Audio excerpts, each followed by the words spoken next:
Ghana Talks Radio in a mix. In a mix. The best music in the world. The best. Best music. My favorite station. Ghana Talks Radio. This is Ghana Talks Radio, the best station rocking the nation.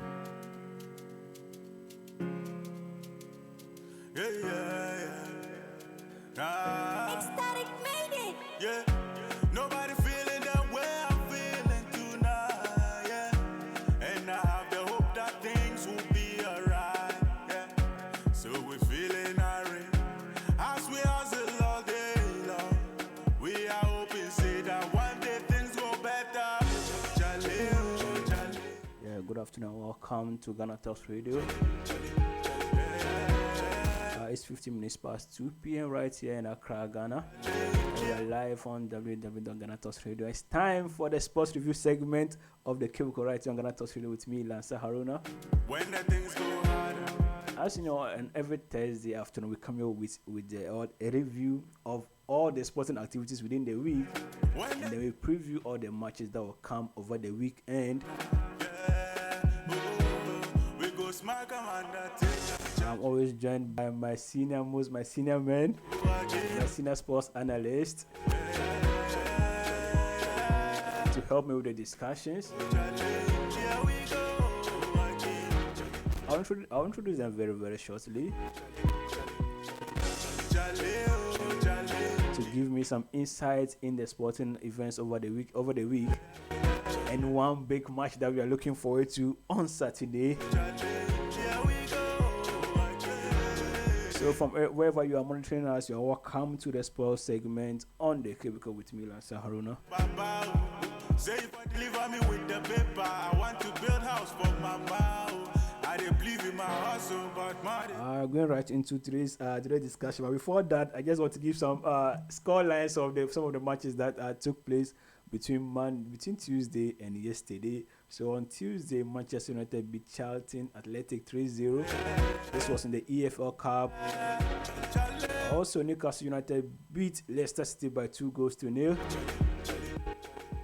In the Coppa Italia, Inter Milan beat Parma after extra time.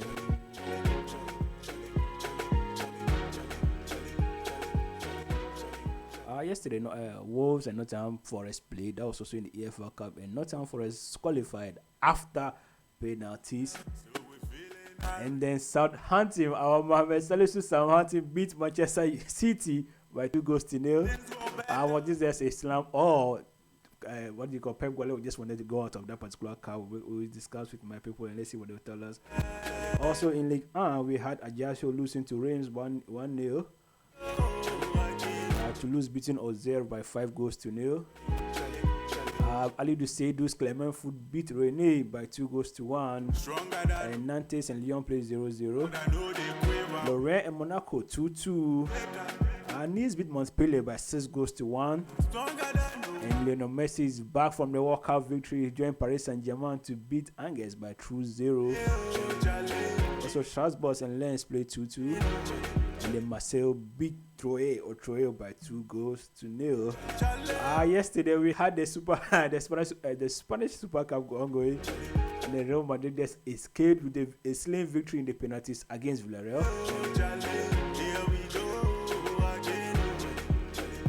Real Betis plays against Barca in the Spanish Super Cup. And then the Coppa Italia, we have Fiorentina playing against Sampdoria. And today is a very big game for the Blues. If I Chelsea fan, today is a monumental game for you, even though you are playing against Fulham at 8:00 p.m. Say I go get money to build house for my mouth. Yeah, so these are some of the scores, and these are some of the matches that have come over between around this week or throughout this week, and then hopefully today, and then we'll look at some of the matches that's coming over the weekend, especially the Manchester Derby, the Ten Hag Boys versus Pep Guardiola, who will own the city. And I want to welcome my guests, my regular guests on the sports segment, Mr. Lim Joe, and then Mr. Yakub Ismail, aka my SP. Welcome, gentlemen. Thank you. Yeah, thank you. Happy New Year to you. Yeah, happy New Year to you. Thank you so much. I think this is our first sports segment, and it's good to have you back here. So sorry, gentlemen, for delaying. We had a bit of challenge with our network, but we are good to be back on. Let me just start with you because you are regular on the sports channel. Let's give a preview of some of your own like highlights for the week, especially in terms of the football matches that we've seen so far. Come again. You want my preview for what? Your preview or your own highlights for some of the matches that has gone through the week so far. Yeah. I think the biggest one will be Southampton versus Man City. Okay. Again, it's not so surprising.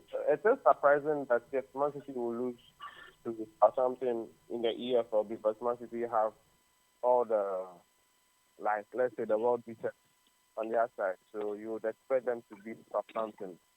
But it didn't go that way. It's also not too surprising because it's a chance for, that is like Pep would also try out some other players so that they could also be fit in terms of match fitness and all that. So he has like more alternatives. And EFL is more of the competition that the big teams try out, some fringe players and sporadic players. So that is it. So with Southampton winning and getting to the semi-finals, I think it's huge. So yeah, I think that was a highlight for the games played. And then I think was it Villarreal or Valencia? Dragons, Real Madrid also to the penalties. Also to the penalties. Yeah. But actually, Real Madrid coming out on top was also great for them. Because actually they lost over the weekend. Yeah. So I think it's like probably like a good way to actually like bounce back by qualifying to the next round of the Spanish Cup. Yeah. I think that's good. It's good. Yeah. Okay. Thank you so much for that opinion. SP, welcome. I think this is your second time on the sports segment. Before we get into our proper board discussion, what do you have what have you observed so far within the week, SP? Okay. Thank you so much, Lanta. Good afternoon, everyone listening to us. Yes, I think just after the World Cup, we've seen that most of these competitions or these leagues, it's always been midweek and then the weekend as compared to the usual weekend. Yeah. This week, I think the headlines will just be the Southampton and Manchester City. And it's a headline because Manchester City is a bigger name than Southampton, but then when you zoom into it, you realize that it's something that is bound to happen. It's something like my colleague rightly said, EFL Cup and then other competitions are competitions the coaches get to do squad rotation, to test other points or other players. Okay, so I don't think I think if Southampton was playing Manchester City in the Premier League, we would have seen a different City together as compared to the one that played Southampton in the ESL. Okay. Yeah, so that's just a talking point. That's just the highlight for me this week. Okay. Madrid's game wasn't so much of a highlight to me because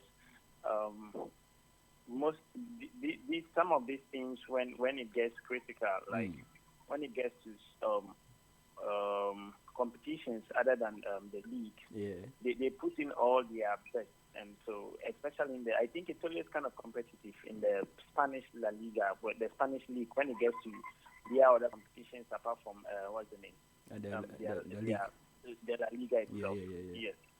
Okay, wonderful. I know you, since you are a Chelsea fan that I know, I'm sure you are a Chelsea fan, SP. I know, that's what that one there. I cannot be wrong about it. You are sure or you know? It looks like I'm sure, but I know that you are a Chelsea fan, SP. Are you a Chelsea fan or not, SP? Oh well, I'm a Chelsea loyal fan. Okay, so let's start with you on the Chelsea issue. So this week there's been a lot of rumors about Joao Felix joining either Arsenal, Manchester United, or Chelsea, and then eventually he signed for Chelsea, even though it's a loan for 6 months that he'll go back to Atletico Madrid at the end of the season. But you as a Chelsea fan, the kind of form that your team is in, do you think that he's a good buy in the first place? Yeah. Okay. Felix is a good buy. Okay, Felix is a good buy. And I think Chelsea they've done a good business. They've gone into a very good business. At this point in time, if you look at the Chelsea squad, we have over 10 injuries, or about 10, 10, I think over 10 injuries players out.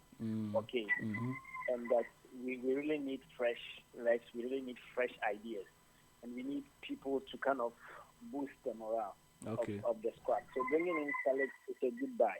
It's a very good buy. However, I don't expect a lot to change. I don't really expect a lot to change in the squad with just the inclusion of only Felix. Because if you look at the Chelsea team very well, this is a team that has played together for almost like 2 seasons now, okay? And that since we brought in Porter, there has been nothing, I don't want to say nothing new, but there has been nothing kind of spectacular, Yes. Every coach comes with something that the fans hang on to, okay? But we've had these same players that, at least when we brought in Tuchel, within the short possible time, Tuchel got a cup and then beating Man City twice in a row or twice in a row. Yes, but it's like that passion, that igniting power hasn't been seen under Porter. So I just think it's going to be a normal Chelsea. And yeah, it's going to be a normal Chelsea. But then my worry is how Felix is going to fit in very, very well and settle in very, very quick. But I don't see anything new coming. Like, I just see it to be a normal Chelsea you're going to have over the couple of weeks and then months coming. Maybe something would happen, but then for now I don't see anything. But it's a very good addition to the squad. Okay, let me get to Lim on this. Lim, SB is saying that he doesn't see anything spectacular about the signing, or doesn't envision anything spectacular happening.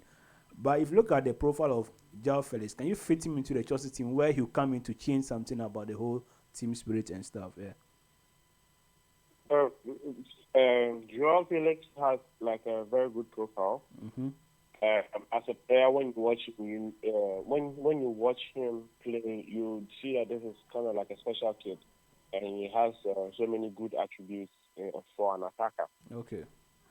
There are concerns as to where or how he will fit in the Chelsea team, because Graham Potter is still trying to get a hold of the team and probably like impart his ideas and his philosophy into the players.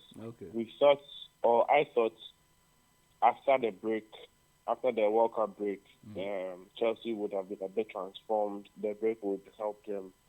But after the break, I don't think they won a game yet. I stand to be corrected, but most notably, they've lost 2 games to Man City already.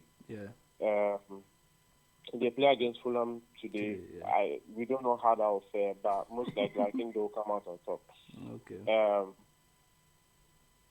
So I don't think Graham Potter will be the most telling part of story of Felix' success of his success at Chelsea. Then again, Chelsea has also the buy in itself is a good buy. Chelsea getting João Felix is good. And along other loan deals that Chelsea have done in the past, on paper it is good. But has it ever worked out? The likes of Radamel Falcao, Higuain, Drogba, Saul. Saul Miguel, and then this player, Alexander Pato. Pato. It seems as if it's going to be a similar story. That is how it looks like. But all those players that I've mentioned, on paper, it was supposed to be brilliant. On paper, they were supposed to offer something different, something new. But Chelsea, as we have known it, there's always that something about them that when a player is not going to be there for long, they don't have an impact. So no matter how they're. So, for example, like, picking from what SP was saying and what you're also saying, if you look at the Chelsea team, for example, if you look at how Tuchel managed the team, and then Tuchel was bringing in a player, you knew that the player was supposed to fit in this particular role and perform this particular function from the onset. But for me, I'm looking at the point where it looks like even as Felix is come, we don't know where he's come to play or what role he will play in the Chelsea team. I don't know whether that's the same point you are seeing, Liam. Well, we know his preferred positions are either as an attacking midfielder or second striker or playing up the left, from the left. Okay. Those are his most preferred positions. In the Chelsea setup, the likes of Sterling, Mason Mount, and Aubameyang play similar positions to what Felix plays, especially Mount and Sterling. Yes. We haven't really seen an impact, or we haven't really seen the best of Mason Mount this season. Yes. Since Aubameyang came in, we haven't seen him at his best. Not at all. We haven't seen the best of Sterling. He's completely a shadow of himself at Chelsea. So you'd actually really struggle because these are positions that, similarly Felix plays, and Felix would also follow instructions. You don't have a sort of instructions that is being given to Sterling and the other boys.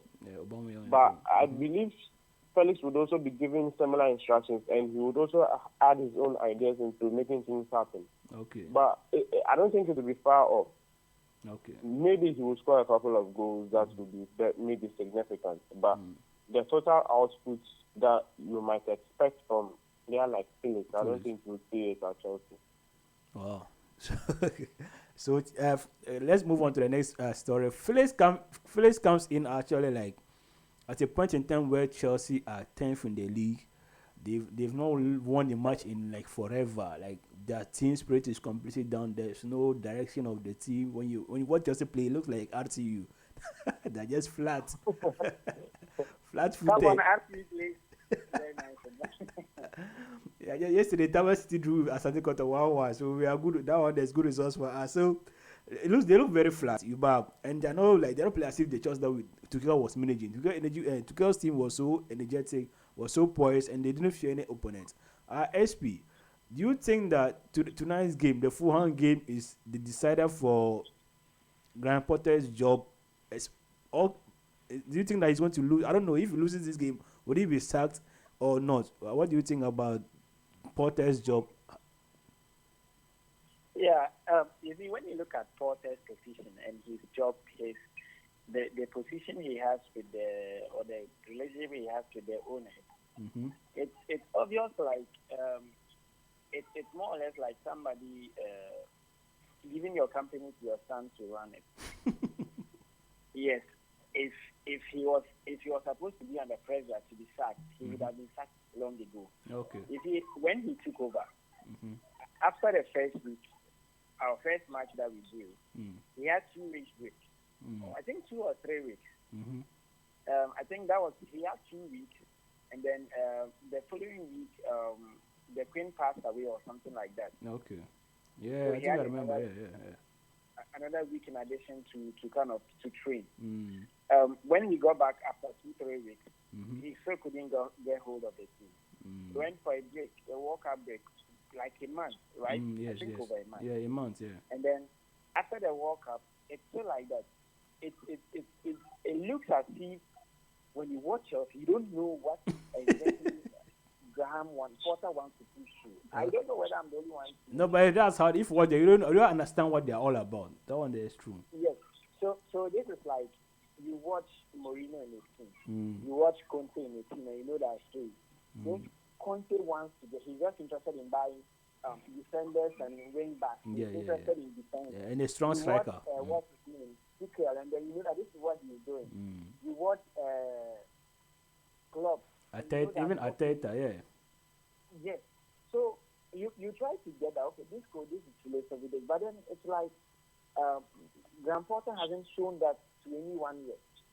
It's more or less like just a try and error, and he feels so comfortable. He feels so comfortable that probably he's so sure, or he's very confident that the job is not on the line or something of that sort.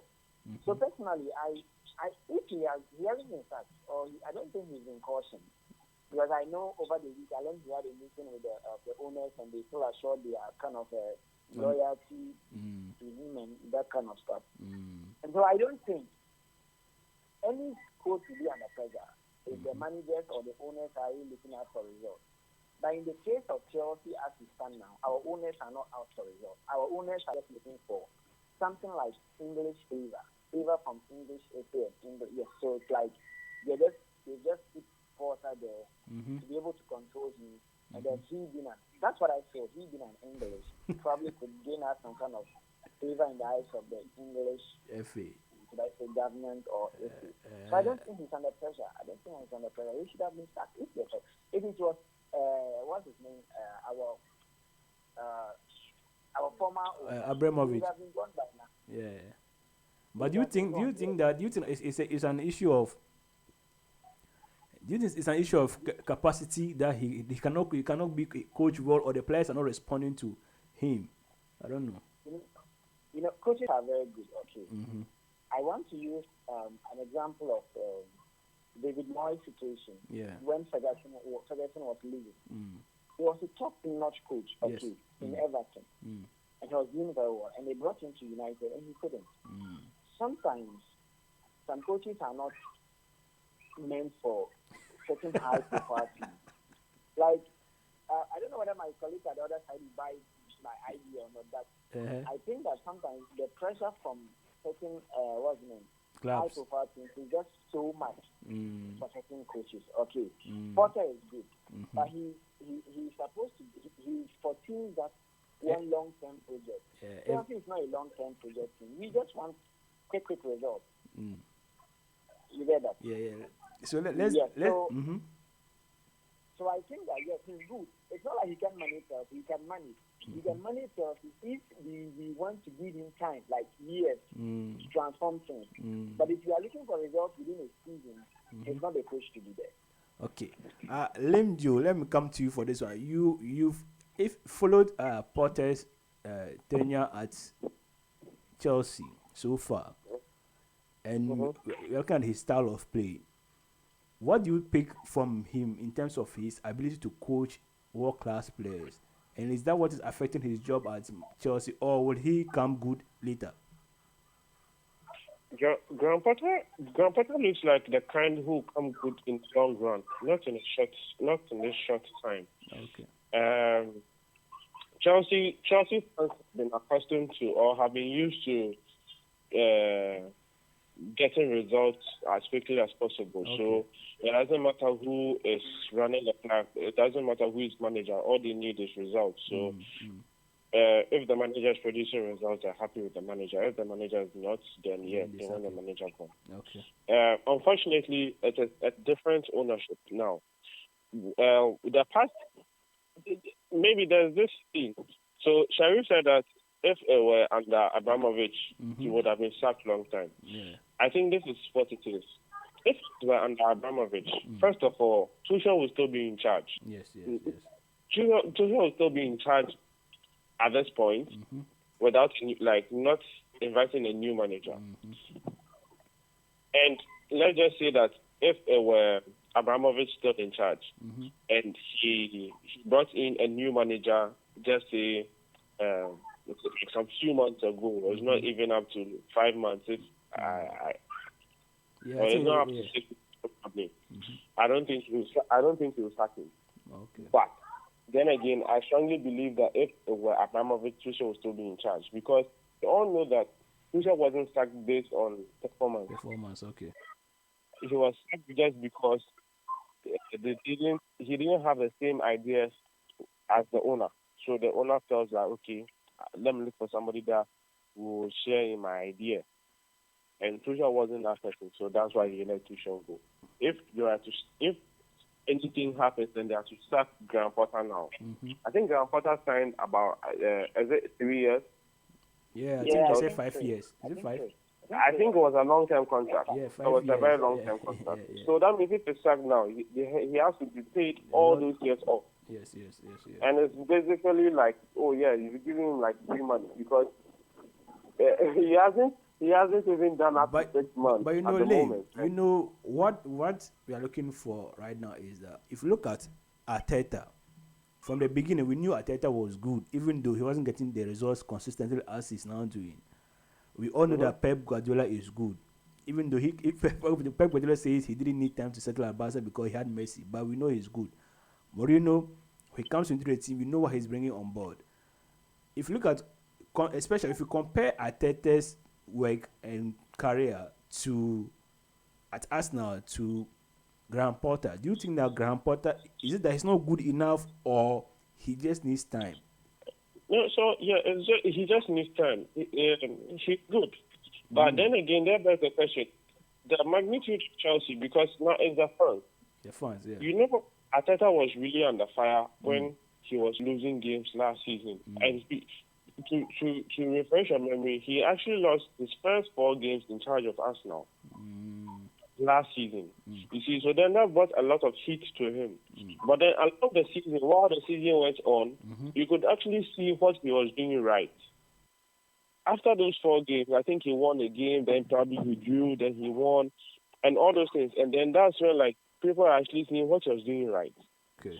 Now, in the other side, in terms of Graham Potter, it's like he won some, then he drew, then he's losing, and it's like you think that he was actually doing something right in the beginning, but then at another point, you really don't see what he's doing.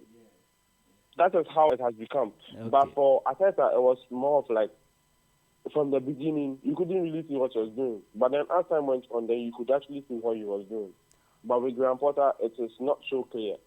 I wouldn't say that he's not good. He is good, but it is that he needs time to figure out the things Chelsea, because Chelsea is a different magnitude of a club to Brighton.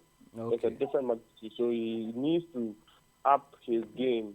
He needs to demand more from his players. He needs new tactics or fresh ideas, and he needs to demand that from his backroom staff as well.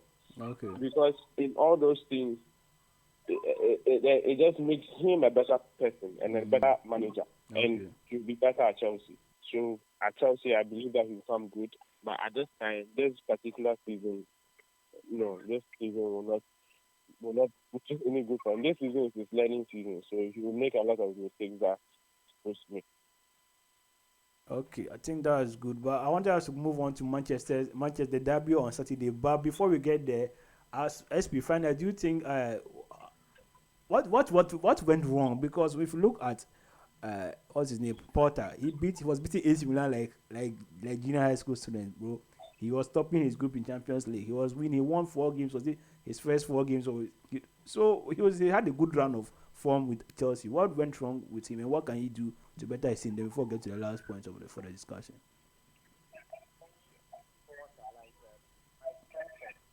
Okay. Very well, okay. And then usually as a coach, when you have a good run of matches or a good run of form, the expectation of the fans keeps going high. It keeps increasing. So probably you come in and you win 10 matches. Okay. They expect you to, they are even happy to an extent that they expect that you should win the next 20 matches. You get that? Yeah. Yes. That is what the coaching thing is all about. So if you look at Porter, yes, he came in, then this Champions League, he was able to win a couple of matches, and beat AC Milan home and away, and yes, it was okay, it was perfect, it was right, okay. At a point in time, I feel that in the league, there hasn't been much, like there hasn't been a change, even though our injuries have affected us. When he came, that same exhaustive style that Tuchel was playing, he came in and it was almost like that. If you watch most of the matches, he's played more of the three back always, and then I think he's still like kind of trying to rotate, kind of trying to try so many players.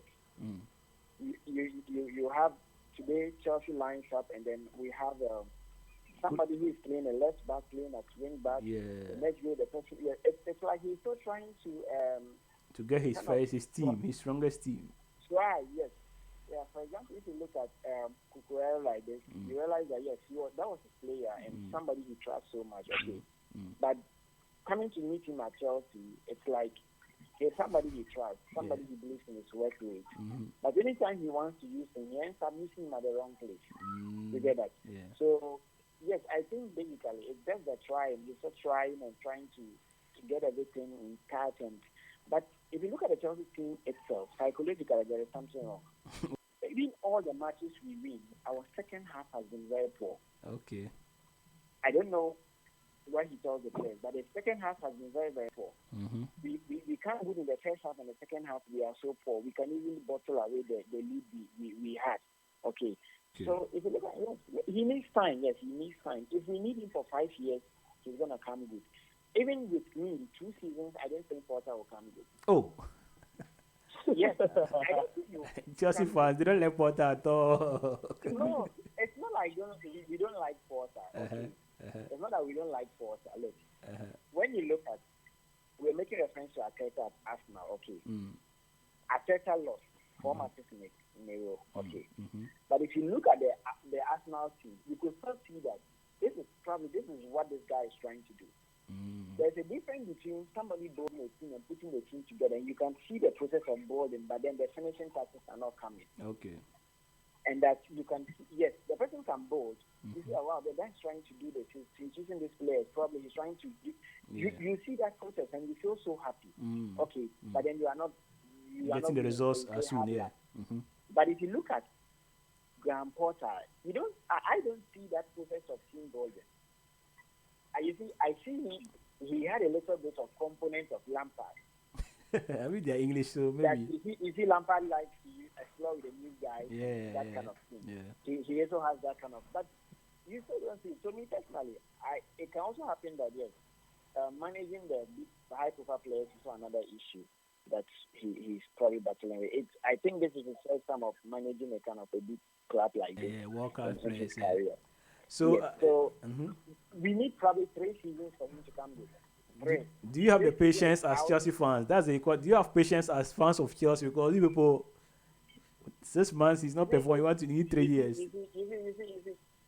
Yes, it's known that Chelsea fans don't have patience. It's because of our owners. What you are used to. They are not so patient. Okay, it's been a one-man business, and so when the team doesn't do well, one man shows the loss. Okay. Yes, but I don't think that Madrid would give a coach 4 seasons to come good. Okay. I don't know how long it took Guardiola to come good, but I know that Guardiola didn't take 3 seasons to come good. No, not even two. Not even 2, Not even 2. Guardiola had the age. He had like an instant impact. You get that? But we also that Guardiola had the bit of money because buying the players that he wanted, and he came to meet superstars. De Bruyne wasn't a player he bought. He came to meet De Bruyne in the team. No, I'm not even talking of City, Barca. I'm talking at Barca. Barca, he said he had Messi, so he didn't need time. That's what he said. At Barca, I think he had a full squad that he met. Iniesta, Xavi, and Puyol, and Piqué. You see that? And one thing Chelsea we are getting wrong is that you see, fine. Even if our owners wanted to clear out because they didn't share the same ideas, it's perfect. It's my business. We need to share the same idea. Okay, but we shouldn't have allowed Tuchel to do those signings only to sack him, unless of course those signings were endorsed by Porter. Okay. You get what I'm trying to say? Yeah, but I get you. Chelsea fans, Charlie, I get you. Now we have players that I believe we have players that probably Tuchel trusted, and I don't think Porter has that kind of trust among the players. That one is definitely good. You get that? Do you think you beat Fulham tonight? I think it's the try and error that is the issue. He will come good if you give him time. Do you think you beat? As Chelsea fans, we just need to be patient. Like we need to say, okay, fine. This season we are just doing warm up. Midway next season we will come good. We are almost out of time. But do you think Fulham will beat? Chelsea will beat Fulham tonight? Simple, yes or no? I'm looking after a draw. Okay. Chelsea fan, they didn't even feel that team can beat Fulham again. But that is, we're still discussing the Premier League, Graham Potter, Joao Felix. Arsenal, what's the name of for the player Arsenal is looking for? Is it Mudryk or is it Mudryk? I don't know. Do you know the name of the player? Arsenal is chasing after one young player. Is it Mudryk or Mudryk? What is his name? Mudryk. Okay, so Yeah, they're also waiting to confirm him in the national squad by the end of the week or the weekday or the week. But let's see what happens. Let's move on today. We just want to finish before our time because we didn't start early. I wanted, before we go to the Chelsea has, I don't know, every player they have. I don't know why, and I know there's injuries in the squad, but still, when the defense, goalkeepers, midfielders, even attackers, Aubameyang, Raheem Sterling, all of them. Sometimes I feel like the players are just sabotaging the manager, but that's another discussion for another day. Let's go to Lame. Pep Guardiola. No, let me go to Eric Ten Hag. Manchester United haven't lost a match, I think, since after the World Cup. Yes. They are currently fourth in the Premier League. They are winning their matches in and out. The team spirit is high. They now have a World Cup winner in their squad. Varane, World Cup finalist, is there. Everything seems to be working as they want it to go. They face challenges from top teams. They've beaten them. On Saturday, they are facing Manchester City. City just lost to Southampton, and they're also second in the league. They are trying to chase and catch up with Arsenal, who are still number one on top of the league. Do you feel like this is the right time for Ten Hag to beat Pep Guardiola in the Premier League? Let me catch the last question. You said, do I feel this is the right time for Ten Hag to beat Pep Guardiola with his team, Manchester United, against Man City on Saturday? Yes, I would say probably yes. It seems like a right time to actually be able to beat Man City. Let me go back to this statement you made that we now there's now a World Cup winner in the squad. United has usually had World Cup winners in the squad from Pogba and now Varane. So Martinez is an addition. So moving on. Yes, this is like a perfect time for United to actually beat Man City, because Man City have not been in the best form since the return of the Premier League after the World Cup.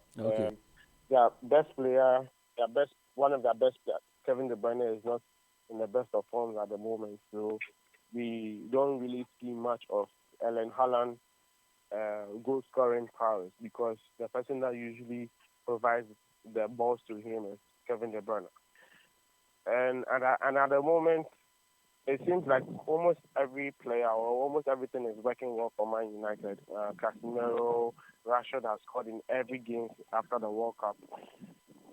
So I think, it's kind of like the right time for this match to come by. Also, not to say that it's going to be easy for Man United, because with Man City drawing a game that sort of like opened a gap between them and Arsenal. They'll be looking to close the gap. So this is, and then plus losing a game last night, this will probably be a right motivation for them to actually wake up and then beat Man United, because they actually they've done it earlier in the season. They know how they'll be able to play, but then again, yes, Man United have become better. As compared to the last time. But even in the first time, Man United won some successful number of games, and they looked to be in form before meeting City, and City actually showed them who was boss at that moment. So it could be the same story, it could be a different story. That is Man United beating Man City. So it's going to be like a very tough game.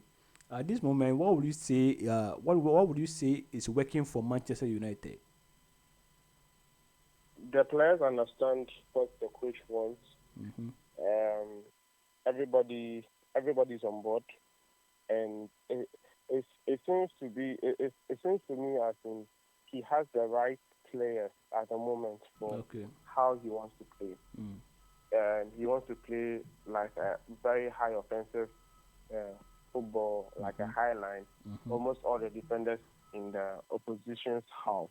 But then again, he knows, so it's like he has players that maybe can cross, can tackle. Diogo Dalot being very instrumental to that whole thing. And then Casemiro also being extremely instrumental, because he reads the game very well. He knows when to make tackles. He knows when he's going forward. And one part of his game that was so underrated that went under the radar when he was at Madrid, and we are now seeing more of that at Man United. His passing is being shown now that he can pass. So it makes the combination between him and Eriksen like a super combination, because Eriksen is supposed to drive the ball forward, but I mean, you could also have Casemiro driving the ball forward, and it's so much. It makes the team take so much in terms of attack, and when they're defending, they're so comfortable while defending. So I think it's more of the understanding of the players, what the manager is demanding, and they also being up for it. So I think that's what's working for them. In terms of singling out a player, I think Rashford also been has been on top form lately. He's been on a run of goals so far. Do you think he can come good? What do you think is working for? What do you think is pushing back Rashford to be this goal poaching oriented and focused? For Rashford, he has already tasked Rashford to score 20 league goals this season. And so far, Rashford has a total of 15 goals in all competitions. And I think he has like 6 league goals or 7 league goals. So probably Rashford has also taken his focus now. He went to the World Cup. He played very well. So maybe in the sort of mind state that he was in, he's brought it to Man United, and then he's looking to carry on with that spectacular form. So, yeah, he scored in every game after the World Cup.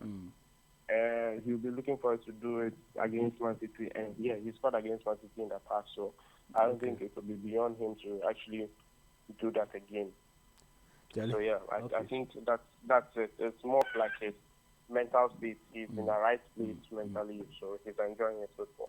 Okay, thank you so much. We are almost out of time, but I'll take SP's take on the Man U Man City game. Then I'll come back to Lim just for who will come up top on Saturday. SP, what's your brief take on the Manchester derby? Well, regardless of the form of Manchester United, each team that is playing a derby like the Manchester derby, it always turns out to be a thrilling encounter. Yes, like my friend rightly said, United is in a top form now. It's one of like 4 or 5 of their last matches, and then Man City isn't so much sharp like we need them. Yes, and Man City losing a match last week or drawing a match, and then losing yesterday. Right? Yeah, Southampton. That was yesterday. Good, and then losing last 9. Okay, so probably they will be under a kind of pressure again, and that would kind of push them to kind of give Manchester United a tough time. But then Manchester United has been clinical, and I wouldn't be surprised if they beat Manchester City. Okay. Everything seems to be working right for them, and so I expect them to be the good or the best performance for Man City. I think it should be a draw. But there's going to be a lot of goals, so I expect United to score a lot of goals. Thank you so much. Yeah, thank you so much. And mind you, they are playing at Old Trafford, so Manchester United will have the home energy to ride on. But thank you so much, guys. Name you briefly. Who do you think will come on top? Manchester United or Manchester City? I'm expecting Man United to come out on top. Probably like a 3-1 win. Yeah. Okay, Charlie. Okay. Wow. That means that that gives more chance to Arsenal to win the league. I'll be glad Arsenal wins the league. They've gone through a lot of turmoil, and then this will be like very rewarding. This will be a testament to the sort of work that Arteta has done. So. I mean, it could be more of a case study for people like Graham Potter. Yeah, okay. As in, if he's given more time, he'll be able to achieve things like that. Wonderful. Thank you so much, gentlemen, for joining me right here on the Cubicle, the sports review segment. Thank you so much, Lemjo, and thank you to SP for joining me. This is where our time will permit us here on the Cubicle on Ghana Talks Radio. My name has been Lancer Lawrence, and this has been a sports review segment. You can catch up on our show if you go to www.ghanatalksradio.com, and also go to our YouTube. You find all our previous shows. Let us know, give us feedback, let us know what is working, what is not working, and let's see how we can serve you better with our amazing shows. Stay tonight. We have Odomo Sema before DJ Champ will be giving us some good good smoothing list for playlist of music. So stay tuned, enjoy our programs. I'm Nassan Lawrence, and I'm out. Bye bye. Stronger than Omega, brother, know the quiver. We go smack up like Undertaker. When the days go harder, we go stronger than Omega. Yeah, we go smack up Undertaker. This is Ghana Talks Radio, the best station rocking the nation.